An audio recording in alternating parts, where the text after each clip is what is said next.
Washington, D.C., 1990s, a city known for its political power and historical significance, a city of power and promise, the nation's capital, where decisions that shaped the world were made. But beneath the surface, a darkness thrived. In the shadows of its grand monuments, a different kind of power struggle was unfolding. Crack cocaine flooded the streets, bringing with it a wave of addiction and despair. The drug trade became a lucrative yet deadly business. Turf wars erupted in violence. Neighborhoods turned into battlegrounds as rival gangs fought for control. In this world, Antoine White rose to power. A young man with a vision, he saw opportunity where others saw chaos. He started small, a young man hustling for survival, selling drugs on street corners. He quickly learned the rules of the game, but ambition burned within him. He wasn't content with just getting by. He wanted to rise above the rest. He craved more than just a piece of the pie. He envisioned an empire, a kingdom where he ruled supreme. He wanted the whole damn thing. His determination was unyielding, his drive unstoppable. White possessed a ruthless streak. He was willing to do whatever it took to climb to the top. He understood the language of the streets. Respect, fear, loyalty, these were the currencies that mattered. He built his empire on these principles. Slowly but surely, he gained the trust and fear of those around him. He gathered a crew, young men hungry for power and wealth. They were loyal to him, and he rewarded their loyalty. They called themselves the First Street Crew. Together they took control of the drug trade on First Street, concrete jungle where survival was a daily struggle. It was a harsh world, but they thrived in it. White's reputation grew alongside his empire. He was feared, respected, and envied. His lieutenants were loyal, bound to him by blood and money. But even amidst the chaos, White understood the importance of strategy. He knew that violence alone wouldn't keep him on top. He needed to stay one step ahead of the law. White ran his operation with military precision.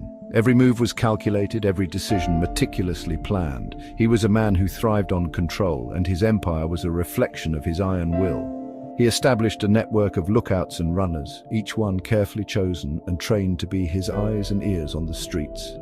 These young men were more than just employees. They were the lifeblood of his operation, ensuring that no detail went unnoticed. Intimidation was his tool of choice, and he wielded it with ruthless efficiency, silencing witnesses and eliminating threats before they could materialize. He knew the police were watching, but he was always one step ahead. He had eyes and ears everywhere, feeding him information from the darkest corners of the city. Every whisper, every secret was his to know, giving him an almost omniscient presence in his domain. He knew their tactics, their movements, and their weaknesses. His understanding of their operations was so profound that it seemed as if he could predict their actions before they even made a move. He always seemed to be one step ahead, slipping through their fingers like smoke. His ability to evade capture was legendary, and it only added to his aura of invincibility. He instilled fear in his enemies and loyalty in his followers. His crew respected him not just for his power, but for his unwavering commitment to their cause. His confidence was unshakable, and his presence commanded respect and fear in equal measure. His resources were vast, and his influence extended far beyond the city limits. He had money, power, and the loyalty of his crew. What more could he want? He had everything a man could desire, yet there was always a hunger for more. The DEA had been watching White for years. They knew he was a major player in the city's drug trade. They were building a case against him, gathering evidence and flipping witnesses. They knew they needed to take him down, but they needed an inside man. Someone who could get close to White, someone he trusted. They needed someone who could bring him down from within. Pressure mounted on the streets as well. Violence escalated, drawing unwanted attention to White's operation. The walls were closing in on Antoine White's empire. He just didn't know it yet, unaware of the storm brewing on the horizon. Arvell Williams was a man caught in the crosshairs. He had spent years navigating the treacherous waters of the urban underworld, where every decision could mean life or death. A seasoned street hustler, he knew the game's risks and rewards. He'd seen it all, the quick money, the fleeting power, and the inevitable downfall that awaited those who stayed too long. But he was tired of the violence, the constant fear. He wanted out. He also wanted justice. The weight of his past actions bore heavily on him, and he longed for redemption. He had seen firsthand the devastation that White's drug empire had wrought on his community. The once vibrant streets were now marred by crime and despair, families torn apart by addiction and violence. He had lost friends, family. He had had enough. The faces of those he had lost haunted him, pushing him to take a stand. He knew that if he didn't act, the cycle of destruction would continue. Hello, y'all. Welcome to Bam Bam Raw TV. I'm Bam Bam, aka the 411 Giant. Hey, hit that like button. I want you to subscribe. And I want you to hit that bell icon so you know my next video coming out. Now, this episode here is some more stories about Antoine White, Big Tone. He out right now. He's doing his thing, and I'm proud of him. Somebody got in contact with me, said that it was from him, so I'm trying to figure out how to get back in touch with him and everything. But much respect for him. And as the story go, there's another story considered Tone. It would be when we was down in Leavenworth. At the time we was down in Leavenworth, like I said, he walk a tough line, good dude. Me and him used to listen to, watch the X-Mens and read the X-Men books and everything and go for it, break it down. We'll be like, okay, Professor X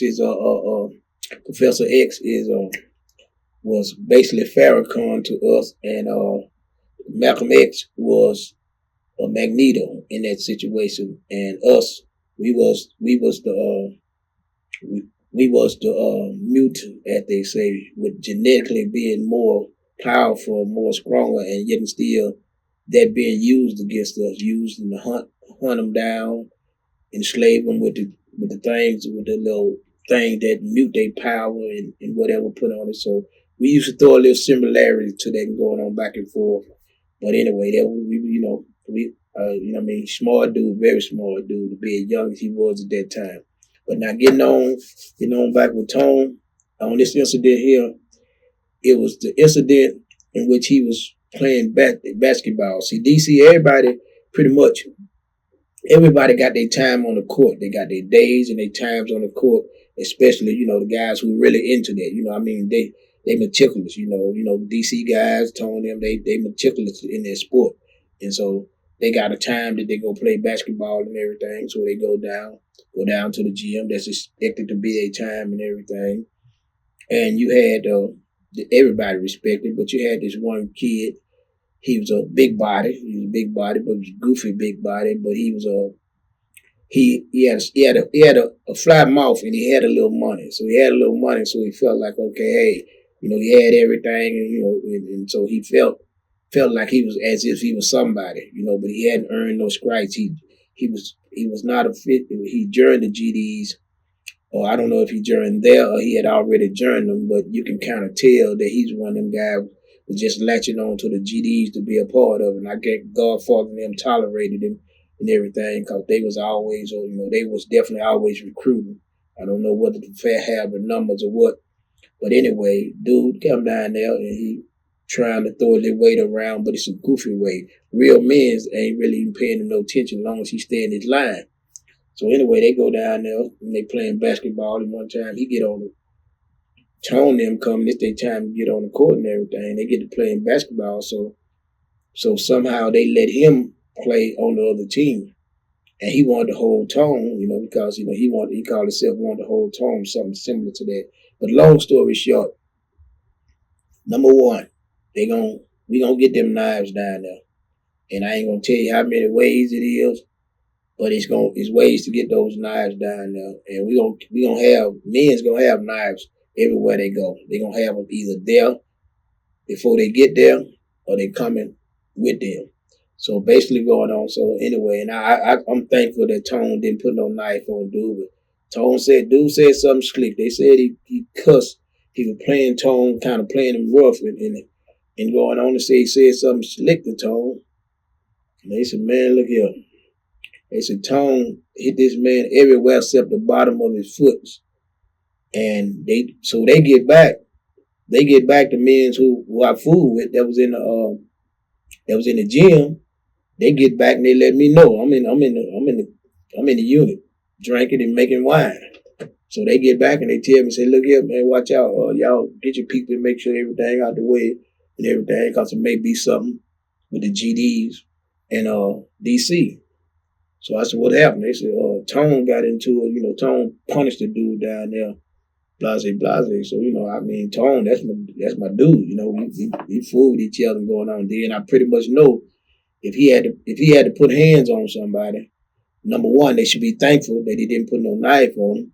Number two, that they had to be in violation in some form or fashion because he don't step like that. He don't move like that. He don't just step up and be disrespectful. You know what I'm saying? He don't. That's not how he move. Very, very sharp dude, very solid. So they get down there. So Tone come in. I go holler at Tone. You know what I'm saying? I'm like, hey, what's up? You good going on? So he like, yeah, man, I'm good. His people already ready and going on. So now I see the GD dude who Tone had them whooped in there. They had them with they knew they had a clown.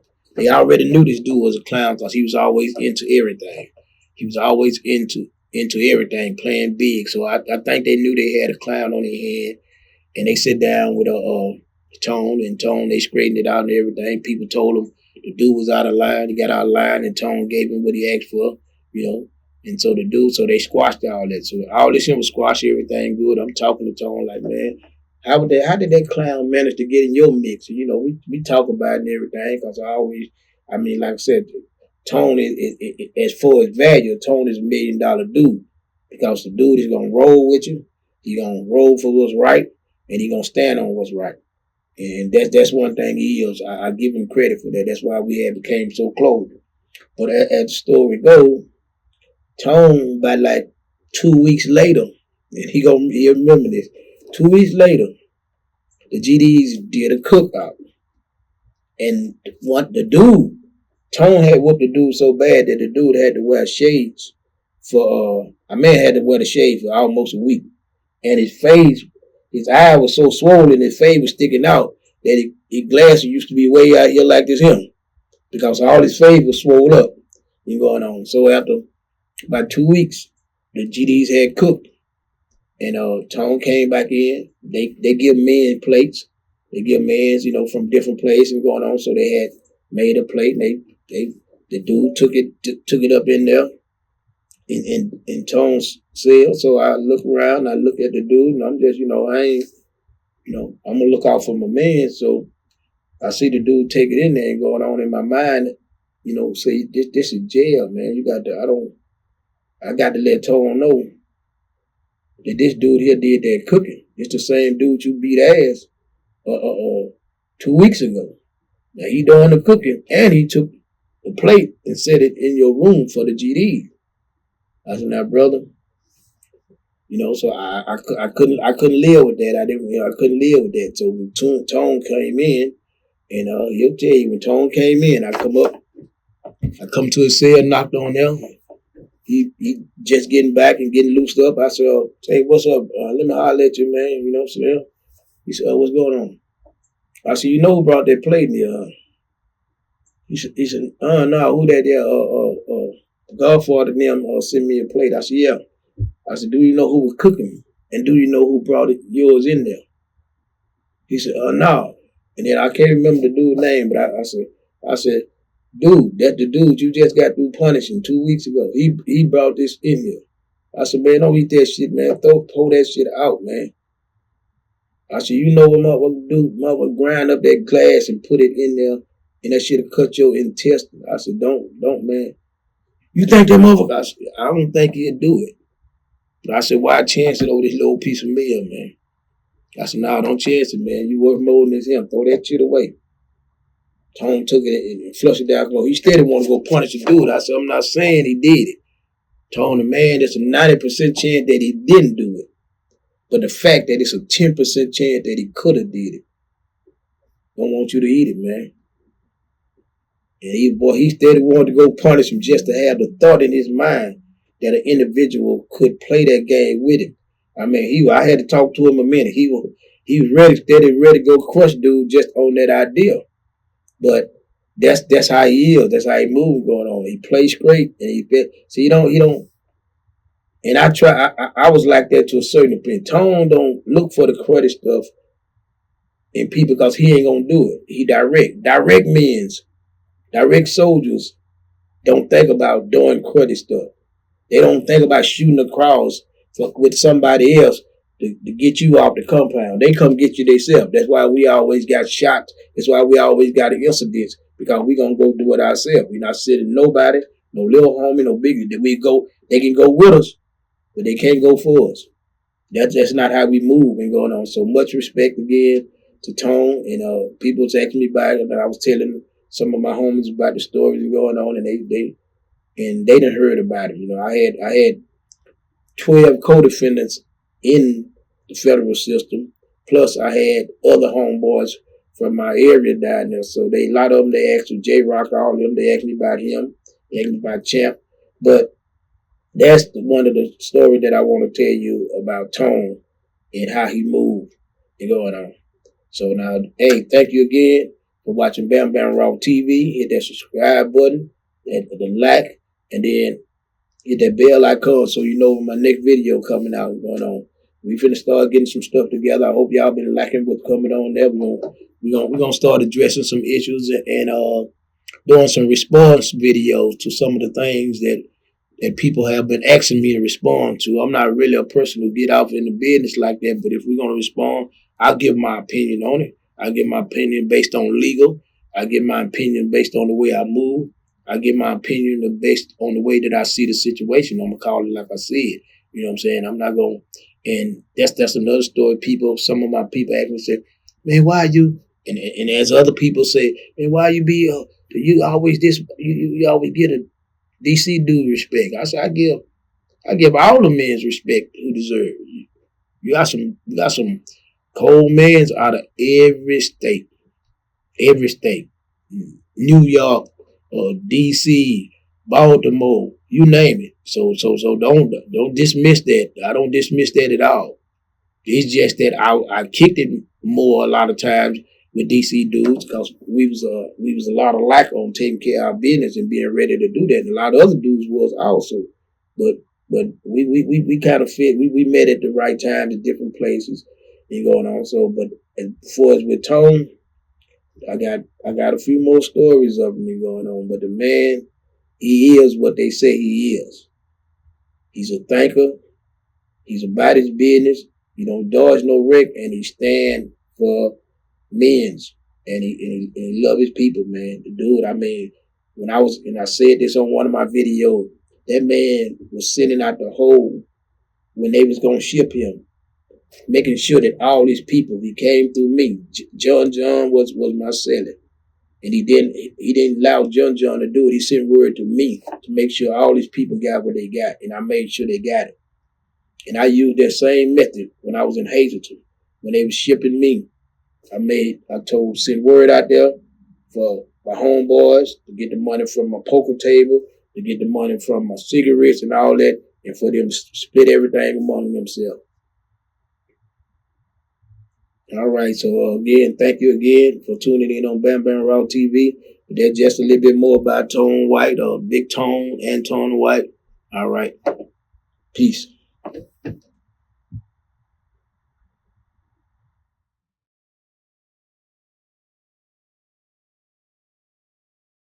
Yeah, that was a baby picture. What kind of memories does that picture generate for you? Well, it bring me Outlaw and my childhood comrade Trey. Mm-hmm. But right then and there, I still had hope. Mm-hmm. As being a fighter. Right there, what year you think that was? Well, that's Lord. That's 94. That's behind the wall. Okay. When you were first arrested, right?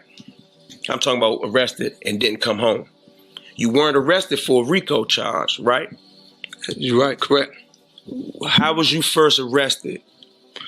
Well, I had a warrant on my arrest for the murder of informer. Okay. But that charge was what we would call local. Well, where we from? Exactly. Yeah. It was initially a local warrant. Okay. You know, but the feds took over because quote unquote allegedly he was an informer. Okay. So when you say that the feds took over, right? What do you mean? Well, the feds took over the case because he was a quote unquote an informer. Right, I understand. So now he was under, the guidance of other feds actually trying to sit up there and create distributions to get us arrested. I read in the Washington Post that some people from the community was upset because that charge was dropped in Superior Court. And they said that they didn't want to wait for the federal government to come back and give you and your childhood friends hundreds of years for being a drug organization. Is that all a part of, or do you think that that's all a part of what you was talking about? Like I said, I can't sit up there and speak on the feds and all that because that's something that I wasn't interested in. But what I feel that they attacked me based upon my youth, hoping that I became an informer to replace that informer. On this episode, I'm going to talk about another legend from D.C. His name is Antoine White. We know him as Tone. Now, Antoine is very well known through the D.C. circuit. And as far as several penitentiaries, he's probably been in as many penitentiaries as I have. But me and Tone, we happened to meet at the second penitentiary that I went to at USP Leavenworth. And I got to USP Leavenworth naturally. I'm moving around. I'm looking to see who the movers and the shakers are. And, you know, me and Tone, we see each other. We see each other in glances, respectful pass on a few times. I just happened to be coming from mail call one day. When I was coming from mail call, I got my X-Men magazines. And then he like, Slim, you on them? And I said, yeah, I fooled the X-Men. So he started breaking down stuff about the X-Men. I started breaking down, but I tell him, man, I get them every week, man. I got some of these. You can look at the ones that I already look at, man. Come check them out, going on, blah. So he go to sale, boom. He check it out, and he check the magazines out and everything. Again, we breaking down the X-Men, basically using the metaphors of Malcolm X and Martin Luther King. And so anyway, we going back and forth, and you know, I liked his style, and I was surprised because he looked like a little young kid, and I was surprised at how smart he was going on. You know what I'm saying? I seen the respect that he had around there, but I was surprised at how intelligent he was. So me and him started kicking back and forth, and we developed a camaraderie. You know, he became my comrade, and I seen that, like I said again, I seen he was very well respected among his people. And he seen that I was respected among mine, so we became comrades. And we kind of had a unspoken agreement that, hey, man, something happening with you. I don't want to clash with you and your people. So if something happening with your people going on, I'm gonna have the respect for you to come and say, hey, man, let's see what we can do about this here. You know what I'm saying? Because we two major cause, very strong-willed cause on the line. So I said, I don't want to see us clash with each other. So anyway, that was understood. So we had an incident in which Pop Jones ran down to the cell and he beat on the door. He used to call me Big Boy. Hey, Big Boy, they done ran up in the homeboy cell. I said, who? He said, 4 dudes just ran up in there. So I grabbed my knife and I run to my homeboy cell. And I go to the cell. I peep in, I see the dudes in there, and my homeboy's over on the bed. So I just snapped the door open, I push through the dudes, and I go in there, and I turn around, and I face the dude with my homeboy, and I said, man, what's up? What's going on with y'all? What y'all need in here?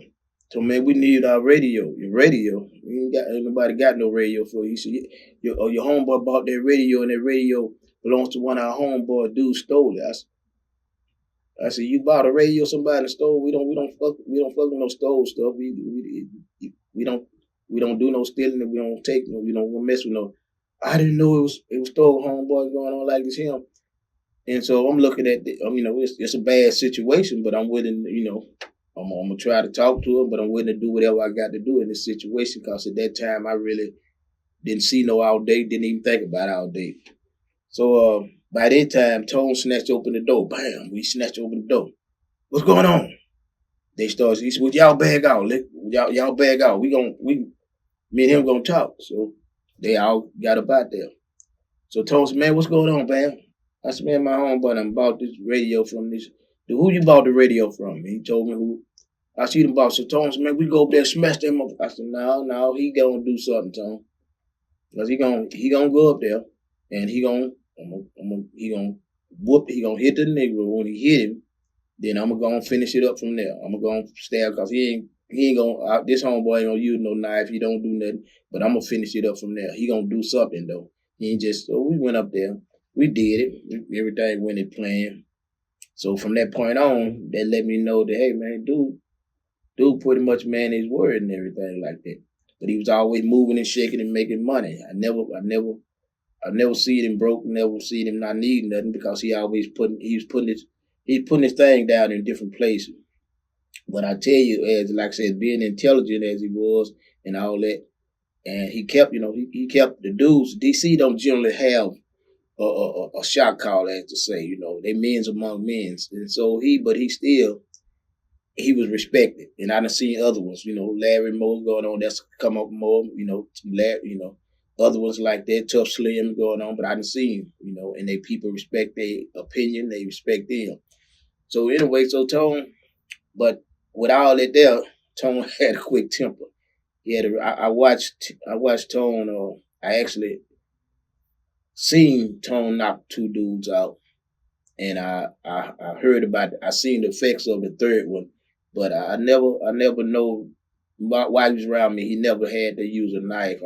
I'm pretty sure I'm definitely sure he would have if he had to, but it never got to that because he pretty much took care of it right there. It was one incident where Tone, we was in the TV room, sports was on, and a dude was in there turning the channel. This dude played with another dude. They always play, calling each other the B word and stuff like that.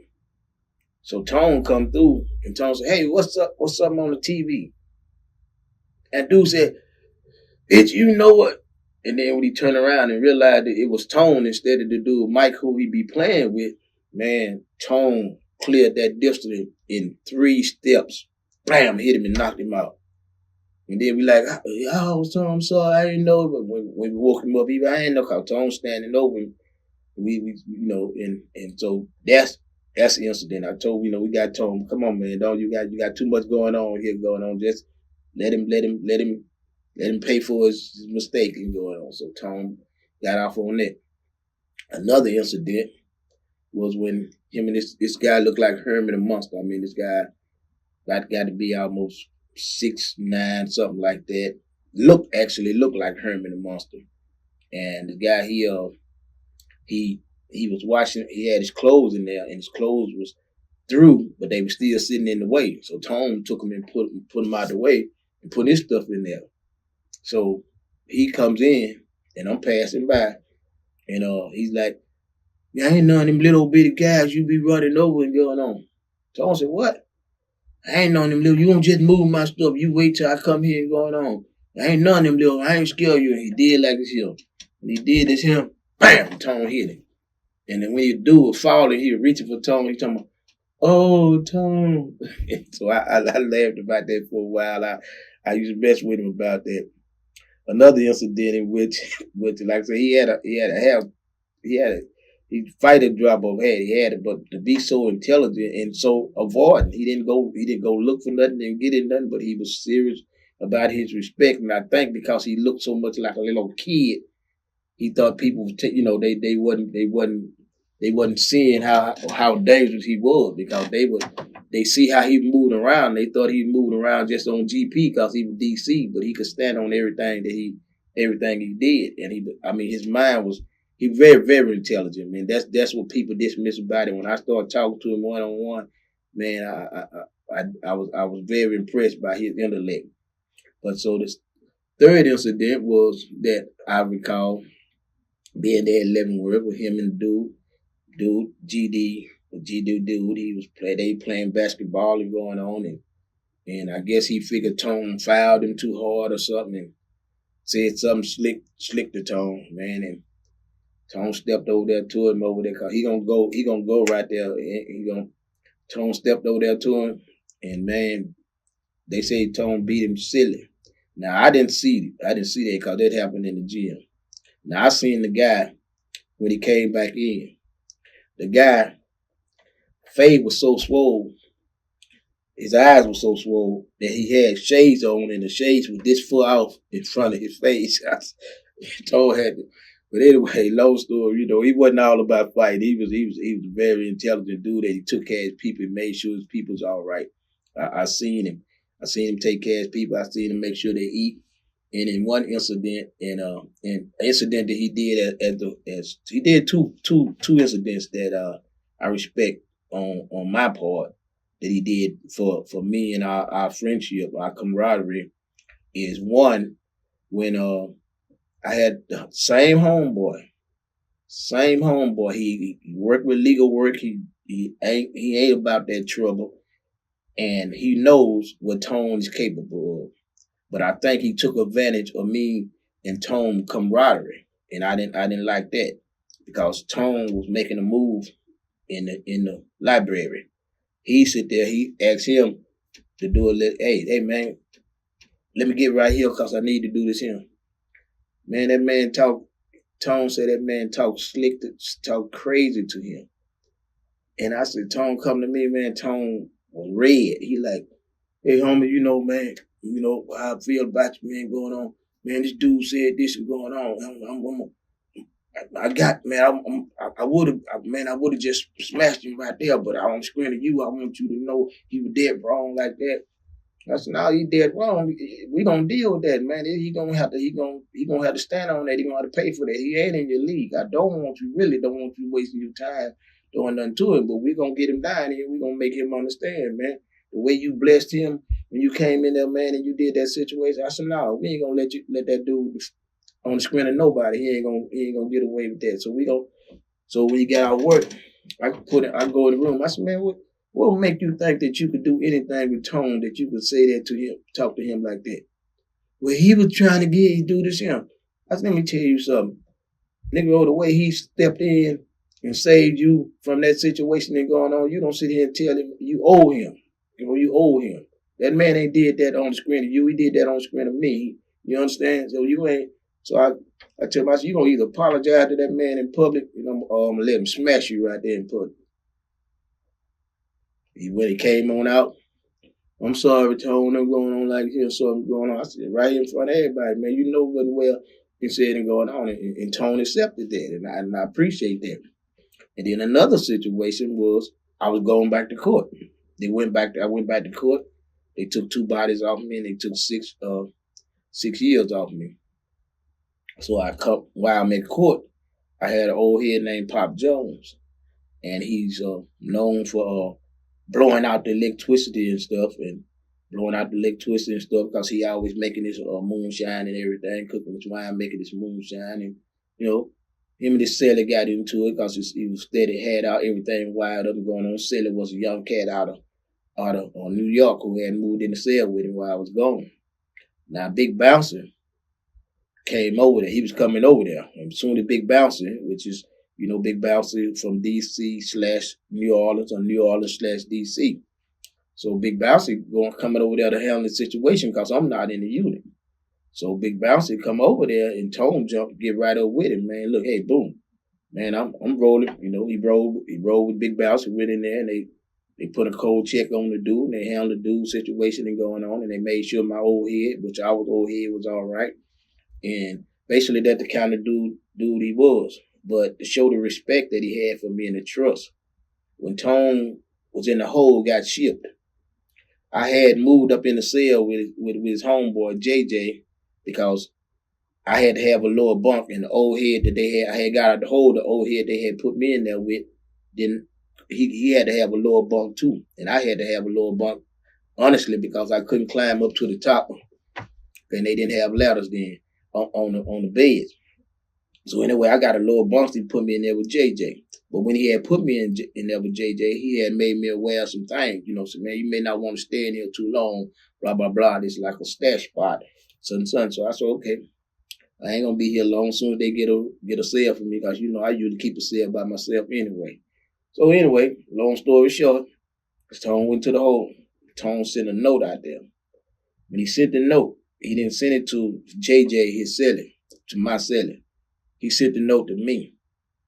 And they brought the note to me, and I opened it up and I read it. It said, hey, Bamm, they ain't gonna respect what dude saying going on, but I know you gonna make sure that everybody get what they supposed to get. He said, hey, get these shoes to such and such, get these 10 books of stamp to such and such, get these 10 books to such and such. He had a list of every last one of his homeboys for stuff to give me, for me to give them. And I went there and I went down that list, and I made sure that I did everything on that list that he asked me, because I knew he would have did the same for me.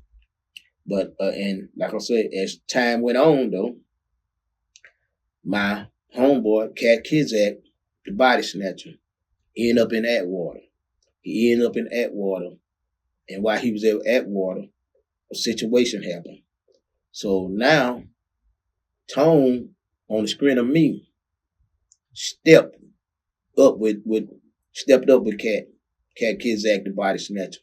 Not only Tone, but Larry Moe. Larry Moe, another soldier out of DC. Solid man out of DC. Me and him met each other down in Maryland. We became comrades in Maryland. When they found out that Cat was my homeboy and Cat considered me his big homie, those two DC dudes, man, came to his aid, rode there right there at his side. And Tone sent me a picture, the picture that you're seeing right now, or you should be seeing. Tone sent that picture to me with Cat, and they messed with me because Cat know I don't like nobody call me little homie.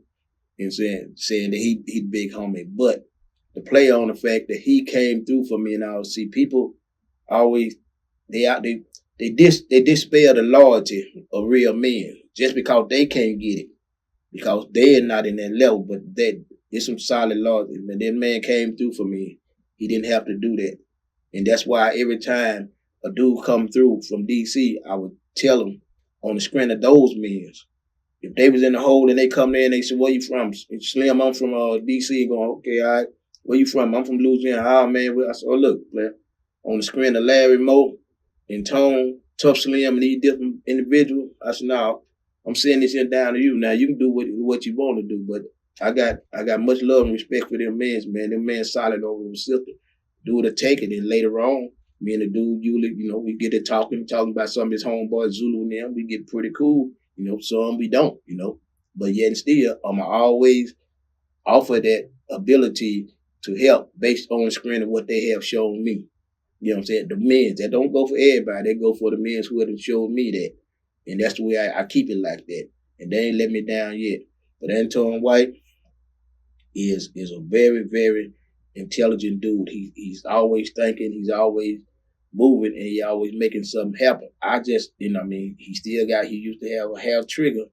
I hope he don't got it no more. But I think he started bringing the DC car into the Fed age. He had to, like New Orleans and Louisiana do. He had the roughness that go with Lawton, but he started using the finesse of the federal. He seen the finesse in the federal penitentiaries, and he seen that rough housing ain't gonna do nothing to get you crashed out on the yard and going on. So he maintained. He took it and he started putting finesse with the script. Now he ain't gonna go for no disrespect. Disrespect and it's gonna happen right there. It ain't gonna, you know what I'm saying. So he ain't really gonna go for it, But the man is. He's a very good, very intelligent man, and like I said, I'm glad that I met him, and I wish him all the best. As a matter of fact, I heard that he's out. I've been talking to some men from DC, and I heard that he's out, in a couple of other good men that I got to get in touch with, but that's on Antoine White, known to Tone. So how were you able to, because I assume, and correct me if I'm wrong, I assume at 20 years old, you didn't know the wealth of law that you know now. So how did you educate or become educated about more some of these so, things? I was always receptive to my elders, unlike to the day. They challenged me, learn law. Don't trust your demands unto others. People think that you could trust this lawyer. Nah, you can't trust these lawyers. These lawyers will sell you out. You sit up and my family paid money for a lawyer. She froze my whole case for 5 or 6 years before she entered, as well as she pulled out based on medical issues. When you saying froze the case, we talking about after a life sentence while you're now trying to appeal the life sentence, right? Exactly. Ah, man, so how did that affect you in your fight? Well, in 08, I sit up there, my family sit up there, put their house up, retained me a lawyer. I'm going to keep the lawyer nameless. She entered my case in 09. I actually was having her, I hired her because we was hearing about a juvenile issues in the Fed that was about to come out, which eventually did in 2010, 2011. But she never filed anything. But in 2014, she pulled off my case, claiming health issues. So now when I did sit up there and retained another lawyer, she found it. The courts held that I was time barred. They said I was correct and I had merged, but I'm time barred because it should have been filed 1 year after the Supreme Court ruled on the juvenile issue.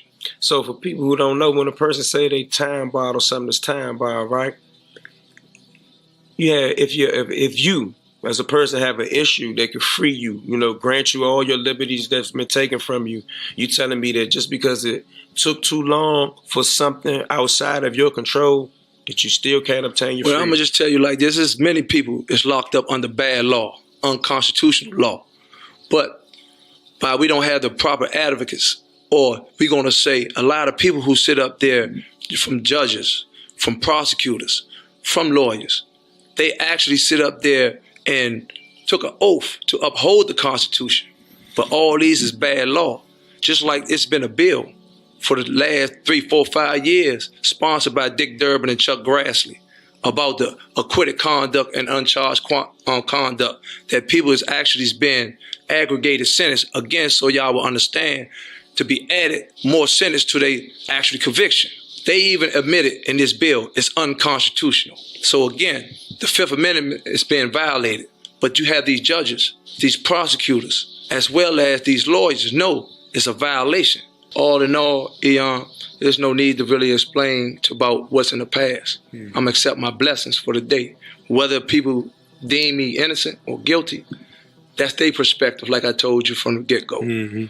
But like I tell anybody, I recommend that anybody learn their education to know your rights. We're not gonna sit up here and actually like dialogue about one innocence or one guilt. I'm gonna leave that to the jury again. Right. The public jury. But let's sit up there and as far as people who is in the streets, man, get your education. Because when you come to prison, you don't need nobody else to read your law or tell you where you was violated at, because the lawyer's gonna sell you out.